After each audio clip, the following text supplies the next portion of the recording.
काल केंद्रीय कृषी मंत्री शिवराज सिंग चौहान साहेबांनी लोकसभेमध्ये सांगितलं की राज्याकडून प्रस्ताव आला नाही आणि आज लोकसभेमध्ये स्वतःहून सांगताय की 27 तारखेला आला. म्हणजे यावरून केंद्र आणि राज्य यांच्यामध्ये किती समन्वय, म्हणजे शेतकऱ्यांच्या प्रति राज्यालाही घेणं नाही केंद्रालाही घेणं नाही. वारंवार मी सातत्याने मागणी करून, कारण माझ्या दिंडोरी लोकसभा मतदारसंघामध्ये नाशिक जिल्ह्यामध्ये कांद्याचं प्रचंड नुकसान झालं, द्राक्षाचं प्रचंड नुकसान, कारण द्राक्षाचा हंगाम सुरू झाला आणि आज जवळजवळ 75 ते 80% शेतकऱ्यांना म्हणजे शेतामध्ये द्राक्ष झालेली नाही.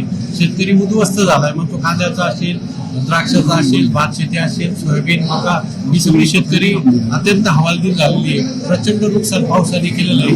तर राज्याने ताबडतोब प्रस्ताव मला वाटतं कृषी मंत्र्यांनी मान्य केलंय. आता माझी केंद्राला विनंती आहे की आपण ताबडतोब शेतकऱ्यांना भरीव स्वरूपाची मदत, मग तो कांदा उत्पादक असेल, द्राक्ष उत्पादक असेल किंवा इतरही धान्य उत्पादक असेल, या सगळ्यांना मदत करावी.